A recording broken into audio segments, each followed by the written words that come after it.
Assalamualaikum warahmatullahi wabarakatuh. Jumpa kembali di channel Indah Kurniani TV. Resep kali ini masih risoles. Dalam channel ini ada beberapa resep risoles ya. Silakan Anda simak dan pilih sesuai dengan bahan dan kebutuhan Anda. Dalam resep ini saya akan membuat 200 piece risoles dengan menggunakan bahan 1,5 kg tepung terigu, 250 gram tepung tapioka, 4 butir telur, 6 sendok makan minyak sayur, 3 liter air, 2 bungkus kaldu bubuk, dan 2 sendok makan garam. Pertama, campur tepung terigu dengan tepung tapioka, kemudian telur, dan sedikit-sedikit ditambahkan air. Penambahan air harus bertahap, tidak boleh langsung semua jumlahnya. Jadi harus pelan-pelan ditambahkan, menyesuaikan dengan tingkat kekeringan tepung. Seperti ini, aduk-aduk perlahan sambil diratakan agar tepung yang bergerindil itu bisa halus. Aduk-aduk sampai halus seperti ini, kemudian tambahkan air kembali, aduk dan tambahkan air kembali sampai jumlah airnya habis. Seperti itu. Jadi proses pengadukan ini sangat berpengaruh kepada hasil akhir risoles nanti ya. Jadi nanti akan menjadikan hasil risoles itu kulitnya lentur dan tidak mudah sobek.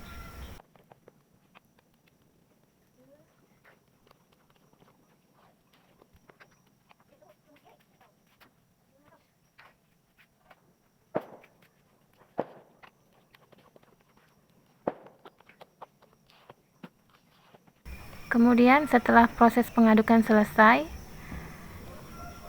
kulit risoles ini juga harus didiamkan selama kurang lebih 3 jam. Atau jika ingin cepat, minimal bisa 1 jam saja. Jadi, jangan skip proses istirahat adonan ya. Karena itu berpengaruh juga di hasil akhir risoles nanti. Jadi memang dari awal proses pembuatan risoles ini memerlukan kesabaran. Bukan hanya membuat kulitnya, bukan hanya membungkus. Jadi total semuanya harus sabar. Jika sudah ahli dalam membuat risoles, resep apapun bisa dijadikan risoles ya. Jadi mau pakai telur atau tidak itu tergantung dari jumlah air dan prosesnya. Proses yang saya maksud itu adalah proses pencampuran tadi. Jadi lama-lama nanti Anda akan mengenal bagaimana adonan itu, apakah perlu ditambahkan air atau sudah cukup. Itu sebenarnya adalah proses pengalaman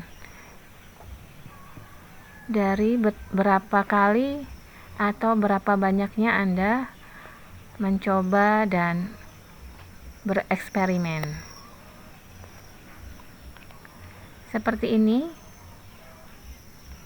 diaduk-aduk, jika perlu bisa disaring, tetapi saya tidak pernah disaring karena dalam proses pengistirahatan itu nanti tepung-tepung yang bergelindil itu akan menjadi halus sendiri. Nah, dalam resep ini saya menggunakan 1 kg ayam filet bagian dada, kemudian saya rebus sampai matang, kemudian disuir-suir agar lebih cepat, bisa menggunakan mixer. Kemudian air kaldu, sisakan 1 liter untuk nanti akan dicampur dalam proses pemasakan isian ayam ini ya. Untuk bumbunya saya hanya menggunakan bawang putih dan bawang merah. kemudian daun salam, dan 1 batang serai.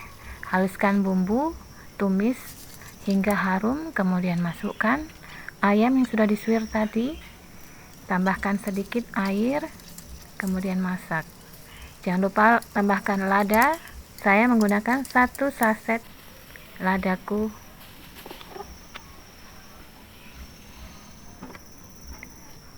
Seperti ini. Tambahkan kurang lebih 100 ml air supaya bumbu yang tadi itu bisa tercampur rata dengan ayamnya. Kemudian aduk kembali dan masukkan 1 liter air kaldu rebusan ayam yang tadi di awal. Nah, kemudian ayam ini siap untuk dimasak terus sampai airnya menyusut dan kering. Dalam proses ini, penambahan garam dan kaldu bubuk nanti ketika ayamnya sudah seperti ini ya, setengah kering. Nah, baru ditambahkan garam dan kaldu bubuk. Masak terus sampai mengering. Diaduk-aduk. Bisa juga ditambahkan santan instan 1 saset untuk menambah rasa gurih. Tapi dalam resep ini, dalam kesempatan ini tidak saya tambahkan, dan biasanya pun saya tidak menambahkan, kecuali untuk resep membuat sosis Solo. Kalau untuk risoles saya tidak memakai santan. Ini adalah telur, sosis, dan saus, juga mayones untuk membuat risoles mayones, risoles mayo. Ini adalah bahan-bahan yang dibutuhkan. Jadi isian ayam tadi untuk risoles ayam, dan ini untuk risoles mayo. Sosis sebelumnya saya rebus dulu ya sampai matang, agar nanti ketika digoreng risolesnya tidak rawan pecah. Seperti ini jadinya. Selamat mencoba, semoga bermanfaat. Resep lengkap ada di channel ini, di resep yang lain. Silakan dicek. Sampai jumpa. Wassalamualaikum warahmatullahi wabarakatuh.